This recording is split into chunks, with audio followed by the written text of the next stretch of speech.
Welcome to the SoCal Classic Car Podcast, the exclusive place for coverage of car culture in Southern California and the personalities that drive it. I'm your co-host, Jay Marash.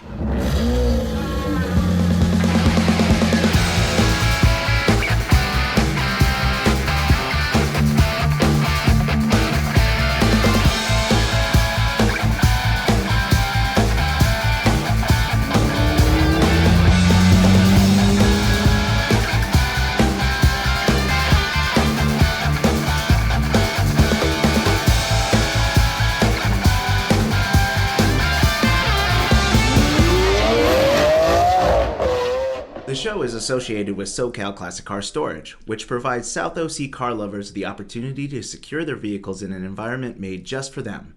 Our two facilities feature advanced security systems, 24-hour video surveillance, and a dedicated members lounge. In addition to storage, our expert sales staff offers consignment services for those looking to sell their cars. For more information, visit us at Laguna Hills or at SoCalCarStorage.com or on Facebook at Facebook.com/SoCalCarStorage.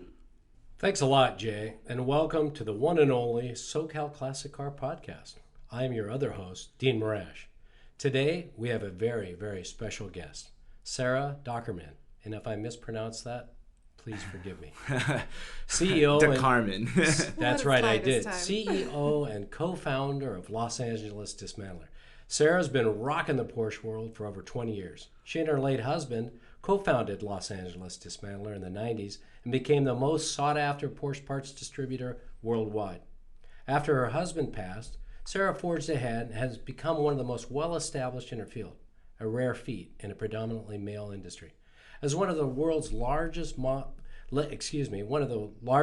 model Porsche salvage brokers and dismantling providers, her customer base reaches around the world to provide recycled, secondhand, and pre-owned Porsche parts for restoration and project owners, dealerships, mechanics, racing teams, motorsport technicians, engine builders, body shops, and repair facilities. Wow. Sara also sits on the board of Porsche Club of America LA and can almost always be seen at car events, shows, and auctions in SoCal and around the globe. Welcome, Sara. Thank you. Thank you for having me. Is that about me? I think so. It's impressive. We do a lot of research here. So I guess so. Impressive. So why don't you tell us in your own words about this awesome business you run, Los Angeles Dismantler, and what you enjoy the most about it? Well, our motto is keeping Porsches on the road. So that is really the intention. So during our history, I'd say I couldn't even really try to understand how many Porsches that's been, but we've got a pretty deep customer base, and we've been really happy that we've been able to support the community. So do the customers come back to you and tell you about this, how you've kept their Porsche alive or getting it back on the road? I mean, is that part of the fun? You know, everyone's different in terms of what their, kind of experience is. But for example, I was at a PCA Concours not long ago, and there was an entrant there, and he had documented from the very start of his car all the way up to he had pictures of himself in our shop buying the parts. No way. All the way up to it was incredible what he had done. So, you get all kinds of extremes, people that take 20 years to build a product, some people that never finish, and some people that, that is their crowning glories, what their hands actually were able to do with it.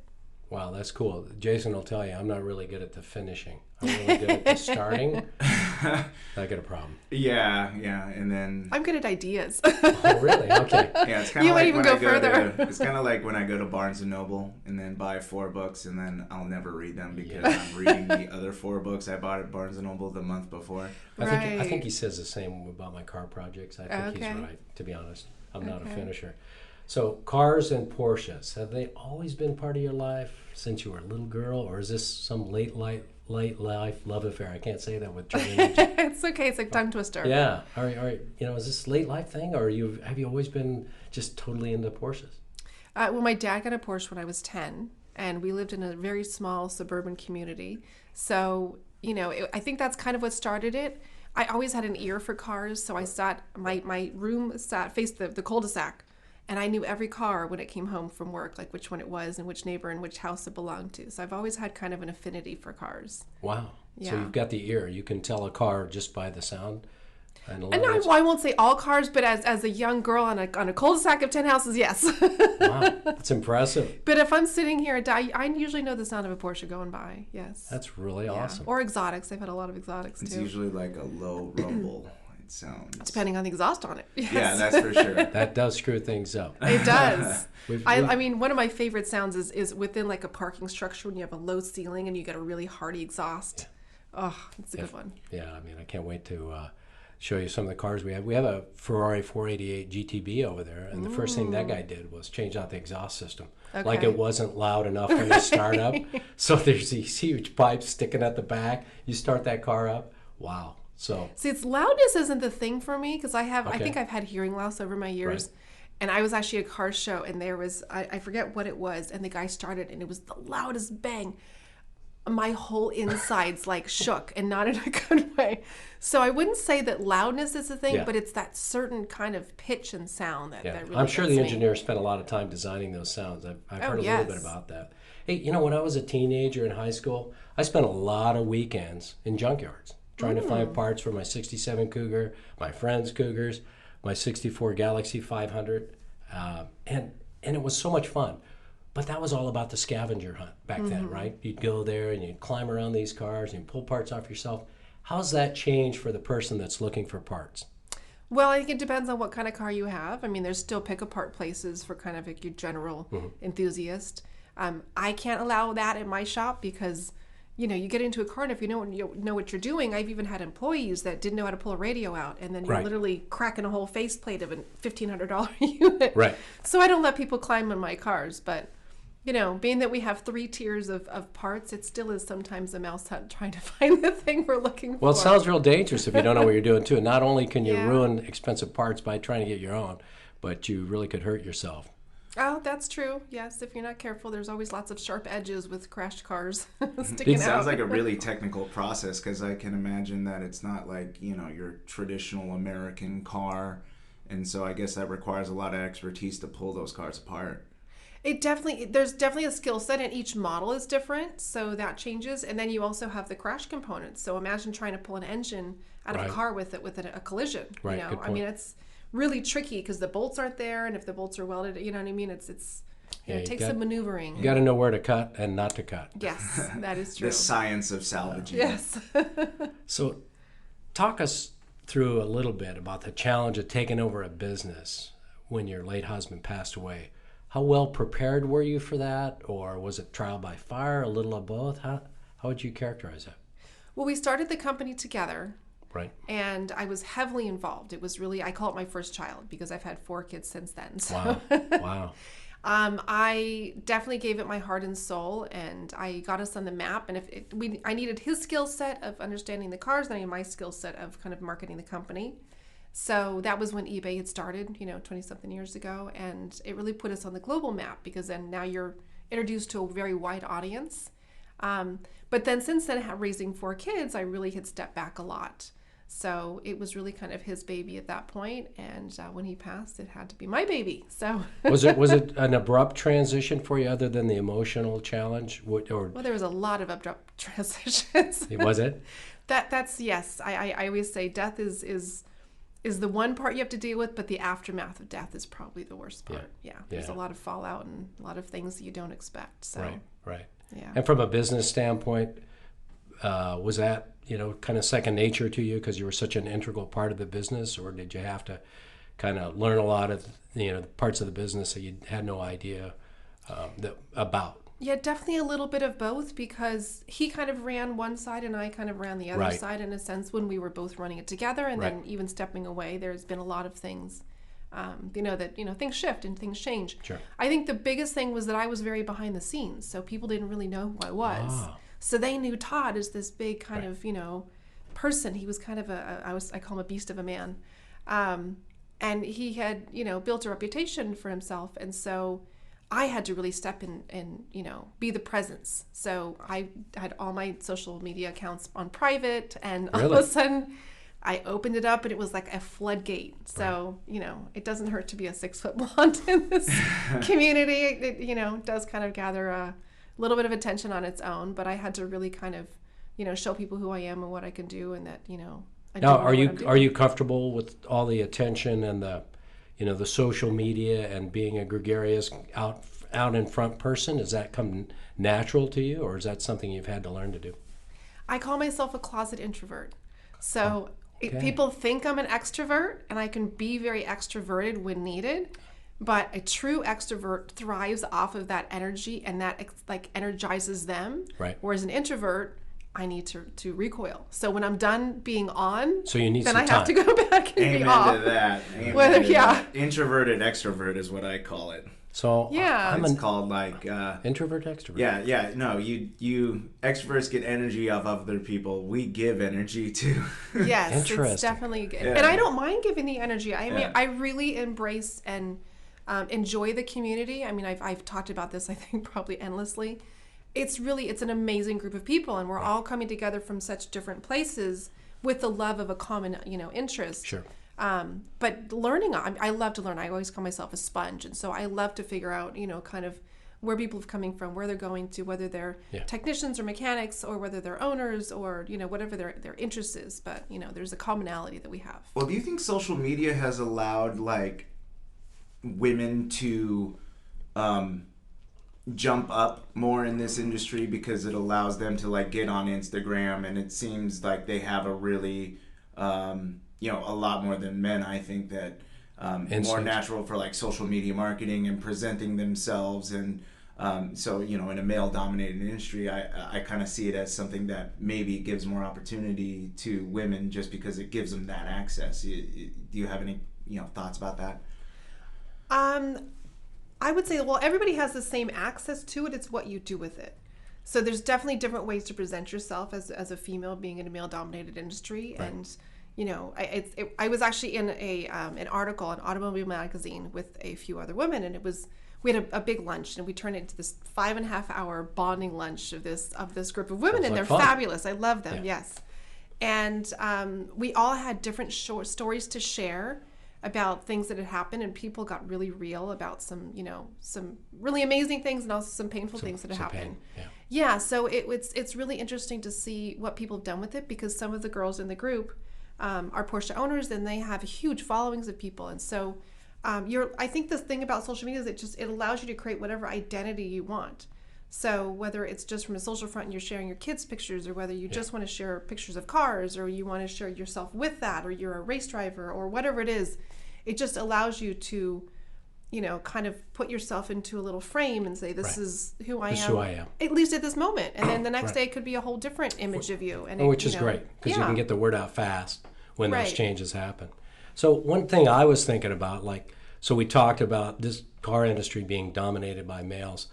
What was the pushback for you when you first took over the business? Has that changed dramatically? Have you been doing this now for almost 3 years by yourself?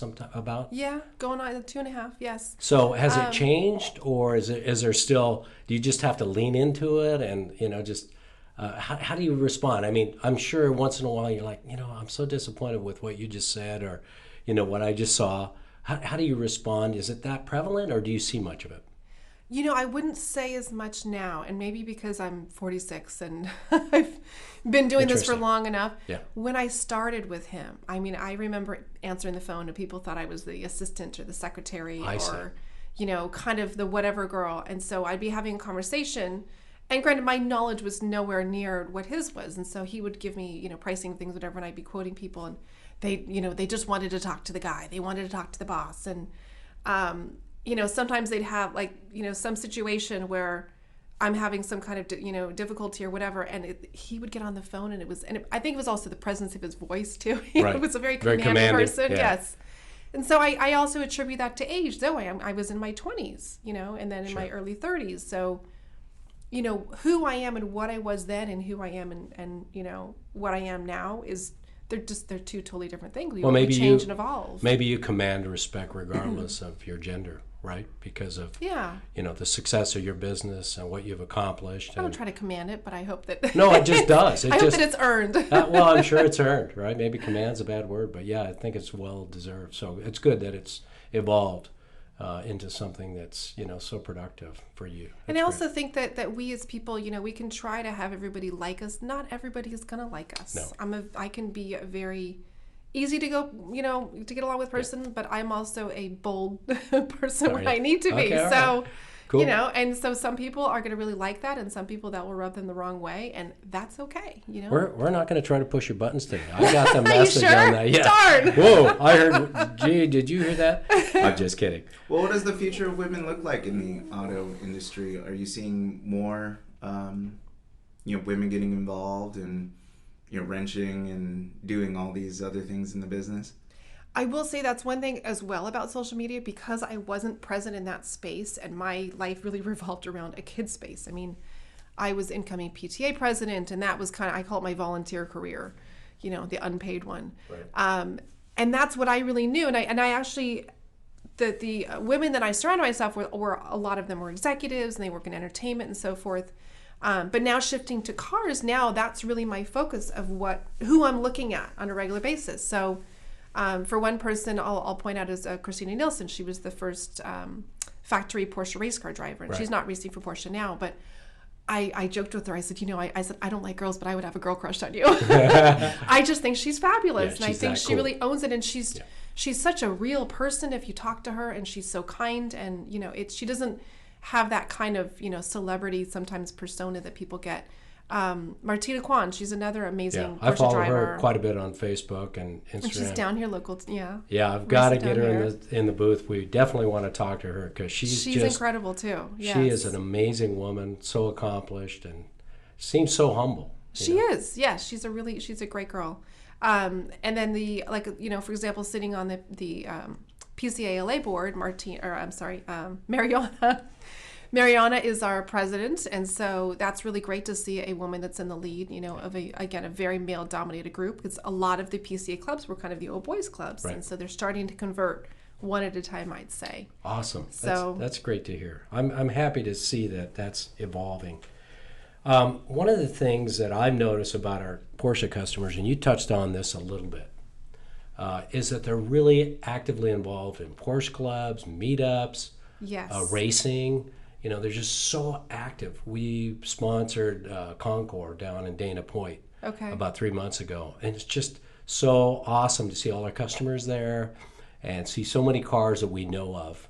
But they don't miss an opportunity to drive a car across the country or go to the racetrack. One of the ones that's most active, I don't know if you know her name is Connie Summers. She used to be a customer. Yes, But she's got 4 or 5 cars, and she's always at the track, just trying to push her cars to the limit. But what's the thing about these Porsches? Why are people why is this such an integral part of their life? Again, I think that's it might depend on how Porsche came into their life. I mean, that's another thing that I find fascinating is what is the story that brought them in. Right. So sometimes like myself, it was, a parent, or I've heard stories of a car passing by on a street when they were really young. You know what I mean? There's even, I think, a Porsche video that they made about a little kid sitting in a classroom and a Porsche drives by on the road while he's, in class. Who knows, where that kind of bug started, but it's like once you're bitten by it, it's the disease that just keeps, kind of growing, and it's like a cancer in a good way. Yeah. No, Jason's got positive cancer. Jason's got the Porsche bug. You know how he got it? How? Just by moving cars in and out of our warehouse. Driving the Porsches in and out. He's like, Dad, I just love these Porsches. There's something about them. The way, Jason. Yeah, the way that they feel. Well, it's kind of like, okay, so the first car I ever bought was a Mazda 3, and I always really loved Mazda just because of their driving capability. And then, got into the Porsche, and that was like on steroids. That the feel of the car, the feel between clutch and the gearbox and the steering and just the agility of the car and how it feels. It's an amazing experience. I like it better than, getting into a supercar. Do you? Yeah, it's incredible. So yeah, you just get it. I wonder if they're engineers. It's not something a thing. It's more like a feeling. Do you think their engineers are that smart? That they actually have engineered the experience into the car so well that immediately you got it? Because I went to a Porsche experience up in LA for a half a day. I got invited to go up there, and I was like, wow. I was ready to just make a deposit right then. A new 911, right? Not that I could have, but seriously, it's it is a disease. Yeah, we haven't done enough podcasts to buy 911s yet, but We we will. We'll get them done. We So, will. do you think that's possible, that the engineers that design these cars are that good? I would say that even from the very start, they were very thoughtful about what they were doing, and I actually like your kind of thought where it's an affluent enough car so that you want to desire to get it, for one, and then it's exciting enough to want to drive it, but then there's also the comfort level of being in it. Because I've had a lot of exotics. My late husband was a big exotic collector, so we had that whole plethora, and I was definitely drawn to, maybe just because I've been around Porsches for so long, but it just felt a little bit more like home. And I don't know, that sounds odd, and I mean, not that I don't like to drive a Ferrari every now and then, but there's something about a Porsche that I know if I keep sticking the pedal to the metal and I'm on a curve, I'm hugging the ground and I'm not going to go anywhere. And I didn't really get that. I felt like I was kind of more walking on eggshells, on the higher end cars. Well, we've had Ferrari customers tell us that it's I just can't seem to want to enjoy it every day. Yeah. With the Porsche, I want to drive it every day, but the Ferrari feels like you're afraid of getting like any type of accident. What is it? Those darn bumps at the front of parking spaces will cost you $50,000.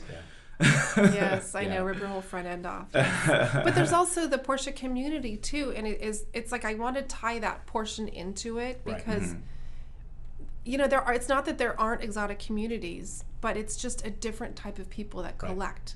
I mean, and it's not like I'm hanging in every other type of community, but I definitely have had a sampling of them, and I don't know. Again, it's like the Porsche community just feels like home to me. It just really, it just feels like a really great set of people that are very open armed, and it encompasses a lot of things. Of course, it's a social statement. So you own a Porsche, it's people are going to think that you're well-to-do. But you could be anywhere from a 914 all the way up to a GT-RS. Sure. You know what I mean? There's a wide range of pricing. Well, you can get yourself a Boxster for $10,000. Jason and I were looking at or less, or even on the Boxster. No, but see, the entry point is really easy. The bar's low. Well, you're actually having these. We had a customer who bought like a 2005 911 Carrera. And he tricked it out. He put like a slant nose conversion on it, and then he had all his social media marketing things. It kind of looked like a old school Spitfire and everything like that. But he was only 21 years old, but he used it to market his dropship business. That's so smart. It's amazing how accessible it seems. It does seem accessible. Well, especially the conversion to Outlaws. I mean, it used to be that the Porsche community was. They kind of had a Don't you dare, right? Right. If you were going to customize a car, or do something crazy to it. But now we've got things like Lufka which are celebrating outlaws, and there's all kinds of different communities that are just. They used to be like leave that car at the door, and now they're like no, come in, let's put you front and center because you're everybody wants cool. to be Magnus, right? When they grow up, right? Magnus, Rod Emery, yes, Singers, cool. All these people are my neighbors. Are they cool? We got to get them in there too. Well, what are your thoughts on outlaw culture? Are you a Porsche purist, or do you like the creativity, or maybe even just kind of the what is it? Kind of hipster look, if you want to call it that, like where like you like look like you're not really caring, but at the same time it's intentional. You're caring that you don't care. Yeah, exactly. It's kind of like getting your perfect hairdo for a party. Right. That's that does make it does make you feel different when you walk in the door. Interestingly, I'm talking about hairdos, but right. We assume that. So yes, it's funny because I think I was trained over all of these years to appreciate certain things because my late husband was definitely a purist. He wanted factory everything. Don't touch that car. Stock rims, stock everything, and I mean that's really what our company supports is all OEM equipment coming off of cars. But I like the identity, that people have created because personalize it. Right. So if you go into a lot of the same type, all 997s or all even all factory ones, there's not a lot of differentiation. Right. And so I'll take, for example, there was a Steve McQueen show. I don't know if you've been, but my friends put it on. We haven't. We keep talking you should about go. going. Yeah, it's a great show. We've been threatening for years. We threatened again. Yeah, it's coming up, isn't it? We always have these great dreams. Months. Yeah. You got a few more months. But you know how it is, two people running a small business. It's hard to get away sometimes. Well, we got to go. If you're going to be there, we'll go. I go. Yes, so okay. I know most of the people that Maybe run even it. a live show. Ooh. Oh, you could. Yeah. Yeah. Well, they Record do our own have. show I'm trying there. to think of who there was. I know the podcaster was there last year because I sat down and talked to him. I can't think of who it was off the top of my head. Anyways, but so I was a judge there, and the thing I liked about judging there, because I'm a trained PCA judge, but I haven't judged yet because I feel a little intimidated because I'm not a car cleaner in a sense. Yeah. So I feel bad pointing out the flaws of everyone else. But at the Steve McQueen show was really fun because you're judging on the cool factor. Oh, okay. And so, Not that. you've got, again, I'm looking at a stock car versus another car that's just got a couple little things that are different. And I'm comparing it. I'm like, you know what? This guy upped the bar because he just went, a little more personalized, whether it's pinstriping or whether it's wrapping it or... changing the body structure, whatever it is. I like that personalization. Well, because you don't think of conservatism with cars when you think of Steve McQueen. There's that cool factor. That It's hard to be Steve McQueen. Many of us have tried it. You've tried. He nearly escaped from a Nazi prison camp. That's so, right. Hey, so I want to switch gears a little bit. Make sure we talk a little bit about your involvement in the PCA. You're on the board of the LA chapter, correct? Of the PCA? I'm on the board of LA, and San Gabriel is threatening to pull me in too. So tell us a little bit about that. What attracts you to that, and do you encourage other Porsche enthusiasts to get that involved? Yeah, it's kind of going back to where I was behind the scenes, and so this was another avenue for me to really get invested and against that extrovert kind of. When I'm forced to do something, then I have to show up and do it. So, first of all, I really love the board. So I've got people like Mariana, who's the president, and Tony Callis sits on the board. Right. So there's some amazing people that are on our board, and so some great information has always come out of it. Tony flies around the country giving speeches. So he's, there's a gentleman named Steve that's come in, and he's just totally come in and handled all the drives. And my friend Joe Alice is opening Porsche Santa Clarita, and so he is offered his space to do some autocross soon. So, yeah, it's really exciting just to bring kind of everybody together, and to explore different things that I hadn't really explored before. So to go on drives with people and to meet new people, and in a sense, it's part of my client base, but in a sense, it's also become a big part of my friend base. So it opens up new doors and experiences, and then expands your friend relationships, right? Right. Yeah. So my late husband, because he'd been doing it for longer than even before I met him, he didn't like to socialize outside of work because his whole life was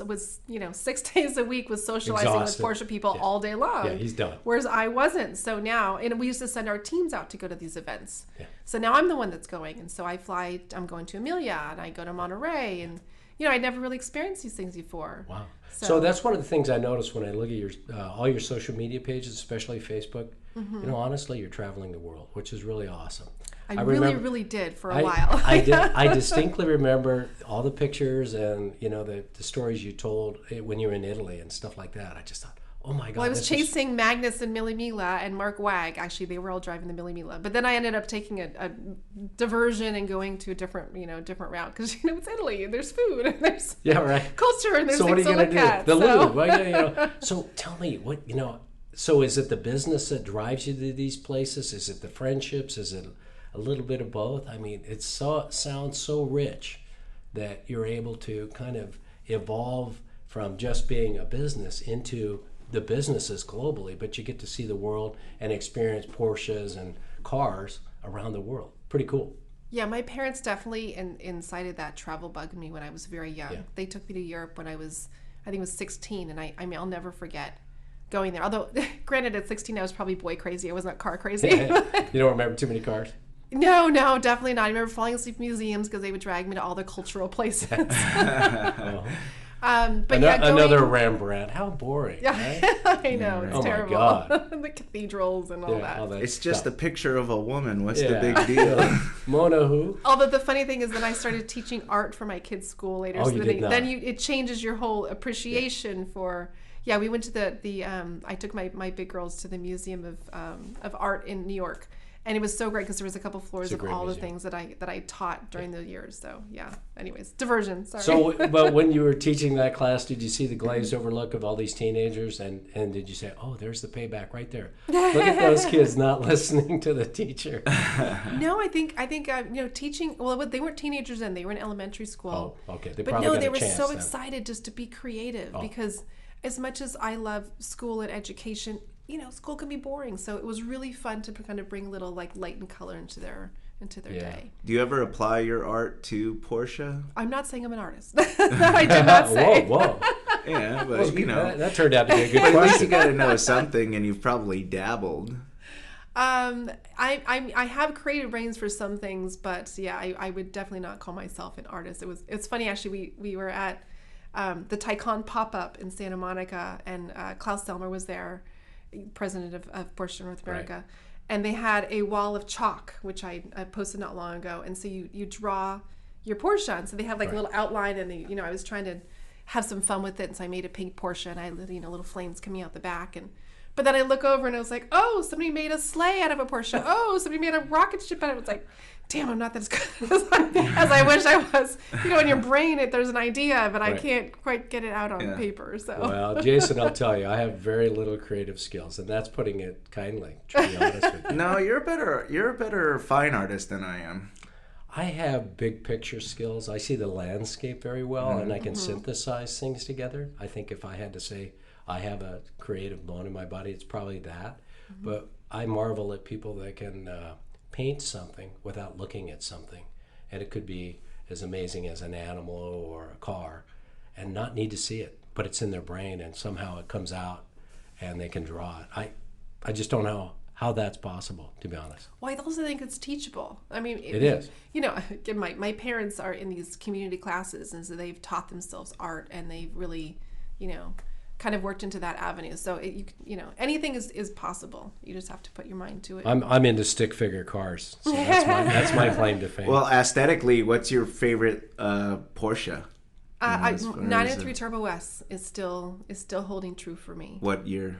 Well, I mean, the Turbo S's were kind of a rare, but it doesn't even matter the year. It's just I love that tail on the S. Right. There's just something that's very defined about it that I like. I mean, I like 959s. I had a Carrera GT. Although the funny thing is, I was not really a big fan of the Carrera GT. It was so hard to get into as a girl in a skirt or a dress. Yeah. That's not an easy task. Well, around here at SoCal Classic Car Storage, one of the things we do, we should put together a scorecard for the cars that are easiest to get in and out of. Yes. We've got some heels. Why don't you try it? I think no. We're going to bring in an expert for that. 356 in with heels. The hairdo done. Don't turn on the fan. I just pictured that right now. With the hairdo, that's another challenge. But taking me back to the time I lost that bet. Yeah, I don't even. This is not a PG-13 show, thank God. But we do have Dodge Viper ACRs. We've got Lamborghinis. We've got Ferraris. Under management here, and we always talk about which ones are pain in the neck to get in and out of. Yes. And I can imagine Lamborghinis are not easy to get in and out of. No, either. We've noticed that the McLarens, pretty hard. Yeah, well, because you have the door sills high, and then the seats kind of, or the bucket seats. I love speedsters, but bucket seats in a speedster are not comfortable. No. So we like to oftentimes kind of deviate into the business a little bit, because that's one of the areas that I'm always intrigued about. And I'm intrigued about, you seem to have a tremendous amount of awareness in your business and the SoCal and around the globe. What do you attribute your business's success to? I mean, just give us some insight on why is it so successful? How do you set yourself apart in that business, right? Well, I'd say there's a few things. So, I mean, as I said, in the early years, getting on eBay and getting into a global market was really big. Right. So getting that access. Number two, being run by enthusiasts is a huge thing, because people that absolutely love it. Yeah, well, and we identify with those people, and they identify with us. Right. I'd say what else is attributed? I mean, there's so many things that have come along the way. I mean, just partnering with really great people and great shops. I would imagine, make a big difference. Yeah. Shops. Trying to do your best to keep everybody happy. I mean, again, it's running any business, you can't keep everybody happy all of the time, but you do what you can in order to try to make sure that everyone is satisfied in the end, and there's there's a mutual goal. We want to make sure that their car is going to get the parts that it needs. And, as a business, you have to make sure your business is operating. And Sarah, I got to tell you, that's a far cry from the junkyards that I crawled around at when I was a little boy. yeah. There truly was a junkyard dog and a guy that never answered the phone down there. And when you got down there, it was not a pleasant experience. And if you got through that guy and you got into the yard, you had a chance of getting to your parts for your 67 Cougar. But those were different times. But look, these I are... have heard stories about someone that used to run a Porsche yard that way. Oh, is that right? So that happened in the Porsche world. He hasn't been around for a long time, but yes, I've... He's probably not too successful anymore, right? Oh, I think he's not with us anymore. But what's the future in dismantling? I mean, it seems to me that the internet has changed everything, every business, and it seems like it's had a dramatic, can't talk, impact on dismantling, because people can, find out what your inventory is. They can share with you what they're looking for. You can look at your inventory, and so in the old days, they said, yeah, hey, we think we got that car out in the back. Come on down. Mm-hmm. But I bet there's a pretty high degree of sophistication on your inventory and parts. If I had to guess. Well, there's definitely shifts that are pros and cons, I'd say. So you're pointing out some of the pros, definitely, that being able to access people very quickly and find people. I mean, I was even searching on Instagram for Boxster owners this morning and just, checking out what's happening. But then the con is in terms of buying. So in the olden days when we used to want to buy Porsches, first of all, I'll say a pro and con. So then you had to be physically present or have someone there at the auction in order to raise the paddle to bid. Yeah. But now that the internet has opened up, so now we've got international markets that can go. So now I've got more competition to buy the cars that I want to get. Right. So now I have to spend more on these cars. Take a bigger risk. Yes, well, and it's at a risk in itself, because sometimes people will put things back into cars and put them back up for sale at auctions. So you have to be very savvy about what you're buying. And so sometimes you get a car and it's not even the original engine that was in it. I mean, it's... So you struggle with the same thing we struggle with as car enthusiasts, trying to get a deal. When we go online, we're trying to get a deal. It's hard to find a deal anymore, because everybody has access to those cars that are being sold digitally, right? Mm-hmm. So therein lies the same challenge for you. So you could easily spend too much money on, let's say, a Porsche that's been scrapped or in an accident, and you don't get a return on investment on that vehicle if you're not careful. Well, it's not that we're going to get any return. It'll just be a lot harder to make the return. I see. Take longer to get to the return. Exactly. Interesting. How important are dismantlers, from the, as far as the new cars versus the old cars? What I'm imagining, we'll show you some of the cool cars. We got some 964s. We got an RS America. We got a really nice slant nose 930 next door. But I'm guessing the older the Porsche, the more rare the Porsche, the more important you become.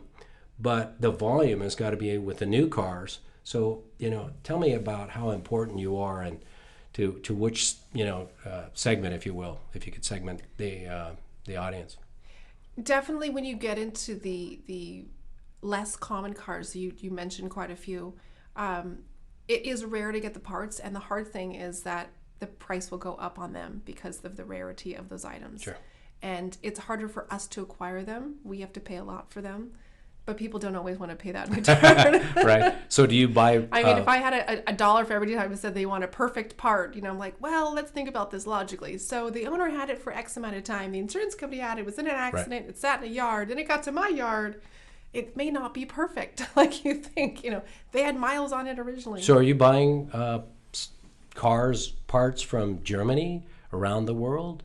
Or are you trying to buy locally? We have before, yeah. I mean, for rare cars? I mean, in terms of importing cars, there's usually enough cars in the U.S. that we don't have to import them. So We've gotten cars from other places. We've gotten parts from other places. Have you? Yes, but we also ship them out to other places. So a lot of my customers tell me with these rare cars, these Porsches, that we've got to go to Germany to get these parts. And I'm saying, no, I think you need to call Sarah, and you could get that probably locally. And if you don't have it, my bet is you have access to it.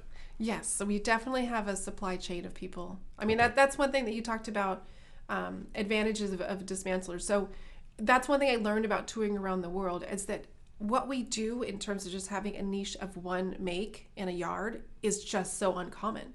I mean, there's a few of them here in the United States, but it's very rare. But you go around the world. So let's say I was in Dubai, And the car culture there is amazing. And the Porsches that are, I mean, it's just incredible. Wow. But there's just huge yards of, gold in the middle of kind of nothingness. I mean, they've got these piles and piles of stuff where they could have, some really, insane car out there that's just no one has access to. No one can touch it, and the desert is eating it alive. And you're like, don't let that rot. That's a Bugatti. Why is that rotting over there in that sand dune? I don't get it. And think of the heat in an enclosed, space, and the whole interiors are I've seen those pictures from Dubai. I just scratch my head going, wow. But at some point, it's just a disposable asset to somebody that probably doesn't that had too much money to start with. Right. Exactly. This morning, actually, if there was a GT2 RS that's in Chile, that's like buried. It's funny. I just posted about it this morning. Buried. Yes. I heard a couple of those. Well, not buried, but I mean like it was just under piles of dust. And that's a newer car. That's not even like a slant nose vintage barn find or anything. That's So switching gears by quite a bit, let's talk about these 4 daughters that you have that you said you love and cherish. And I'm curious. I say that? No, okay. I heard that before we started the podcast. Yes, you might have changed your mind. But have they shown an interest in the business? I mean, again, here we are talking about a woman in a male-dominated culture in the car community. With 4 girls. And now you got 4 girls, and you're thinking to yourself, am I going to get any help from these girls? Are they going to So do they have an interest? I mean, I'm sure they're wonderful people, but are you training them, or what are your thoughts about So them they're definitely each participating? different. 2 are young. So I've got an almost 8-year-old and a 9-year-old, and then I've got 15 and 16. So my 16-year-old has helped me with social media and things like that. Right. I don't know that she has an interest in running the business. My second one, she actually stayed overnight in the yard by herself. She did not. She did. There's always stories about ghosts in our yard, and so really? Yeah, it's been a thing. I don't know if it's because of the owners have kind of stuck to their cars after maybe some of them passed on. I don't know if it's my late husband. I have no idea what it is, but rumor has been around. She wanted to check this out herself. It's her second time doing it. Sleeping bag at 10, or did she just stay in a Porsche? No, I don't think she leaves the office, because in the office is where you hear all the sounds upstairs of people walking and things. So I think she gets a little paranoid, but she kind of likes to give herself a thrill. But she's also very mechanically inclined. So when she goes there, she actually learns from the mechanics, and she sits and she watches, and she's very observant. The little 2, I'd say they're kind of too young to really, to know what their path is going to be. But I drag them to car events all the time. They sit it with me, at shows all day long, and sometimes they get a little bored, and sometimes they run around and play, and I forced Jason to all the car shows and stuff, and poor kid, look at him now, working next to Dad. Right. Right, Jay? How lucky can you be, right? Oh yeah. Well, we still haven't figured out if I'm the milkman's kid or not. Yeah. At some point, it's just too late for testing. Is that the really excuse? Yeah, that's like 11 years too late. One day, I think he was 14. He said, Dad, how do you know? Just to give people context who have never met us in person, I'm pretty brown and Filipino. My dad's, silver fox white guy. So, Thank you, although Jay. we That's do the nicest look thing he's ever alike, said. there's still a question, though. Yeah. So just to give you that context. So Jason says to me, I don't know, he's 14 or 15, Dad, do you think I am? And I said, well, it's kind of late now, isn't it? I mean, I should have ran that test a long time ago. I just assume, right? But in all I will seriousness, say, all 4 of my kids came out of me, and they all 4 look different. Really? So yes, I've got a blonde hair, blue-eyed, up to a dark brunette, brown-eyed. So well, my dad's passed, but I did tease him about my older brother one time, and that was not well received. Uncle Al does look weird. I've got a brother that's kind of alien to the family, and because he looks like the Alaskan Airlines Eskimo. Yeah, that's what he looks like. Exactly. That's exactly what he looks like. And body shape's different, the whole thing. And but no, my dad didn't find that terribly humorous. I thought it was, but interesting. God rest his soul. So, what's the most challenging part of your business? I mean, it just seems so complicated because all the parts and the inventory and all that other stuff. Is it sales? Is it people management? Is it, give us an idea. What is there a struggle, or you got this down to a science now? Or is it that sure, easy? science. You make it look easy. You're so calm here. Well, it's Saturday. It's Saturday, right? I'd say any company is really the sum of its employees, and so finding really good people. That this day and age, that the millennial generation is a little bit different than my generation, and so you have to identify with who they are and what they want, and how you can incorporate, trying to make them happy in a workplace, right. And they want to be entertained, but they also need to get employment, and so there's that finding the balance. Finding that balance, yeah. Jason, you and I have yet to find that balance, but we're working on it, right? What, entertainment at work? No, I can't commit to that. I think, well, why do you think I start fights with you all the time? It's just because it's boring, and so I like to throw in a little variables. I've gained some insight today. Right now, thank you. Dang it, I just showed my cards right. here. I was wondering what the motivation was. Damn it. So I guess only a couple more questions, but can you tell folks that are listening today, what's the best way to get in touch with you and the company? I mean, how do they reach out and find out more about Los Angeles? My phone number is, no, I'm kidding. No, I'm joking. So I mean, our website is ladismantler.com. We are on Facebook, and right. You can find me under Sara Porsche Dakarmen. Right. I'm on LinkedIn. We're on Instagram under LA Dismantler. So pretty much every social platform. I've got YouTube and all that, but I have not kept up. I'm pretty much the one-man posting machine. So. But if that's great. But if you're out on the road traveling and you're in car shows and you're traveling around the world, do they just need to find out where you're going to be and try to catch up with you at these shows? I try to stay out of I definitely try to post beforehand where I'm going. Okay, great. Sometimes I don't always know right away.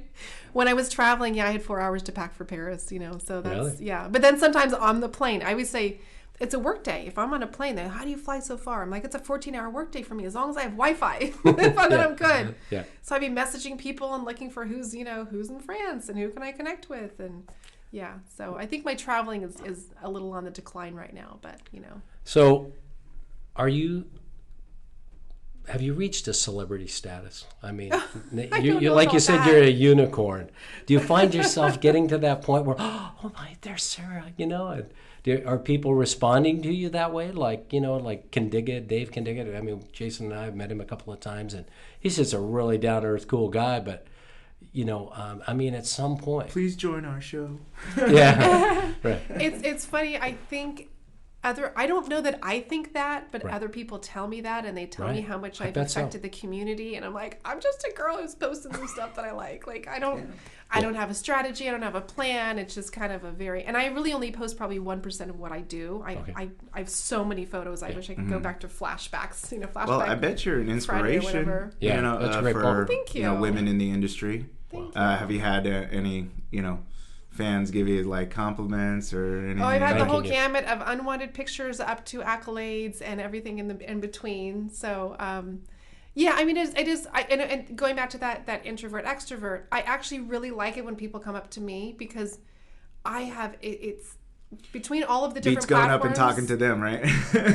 I'm feeling comfortable. Like if I walk into an event and I don't know at least one person, I'm ready to leave. You know what I mean? Like, get where's out the door? phone. Yes, and it's so. It makes it a lot easier when people approach you, and I try to always put on a big smile and be approachable. But then people will say, "Oh, hi, I'm Mike from Facebook," and I'm like, "Oh my God, I probably have like 300 mics. Like, give me some reference. What car do you we chat about, right?" Yeah, that's awesome. Well, I just want to say thank you, Sara. You've been a terrific guest. We've had a lot of fun today. I've learned a lot about my son and why he starts fighting at the business. But get the bills in the mail. Now I got to change my strategy. Right. A new strategy. But you've been fantastic, and we've gained some tremendous insight into LA Dismantling and your amazing story. So I just want to say thank you. Well, thanks so much for having me down here. Yeah, and I'm excited for my tour. I want to see all these cars you got hidden over here. Coming up. Yeah. Some little hidden gems. Yeah, we do. We have a lot of hidden gems. Is there anything else you'd like to add? Anything we may have missed?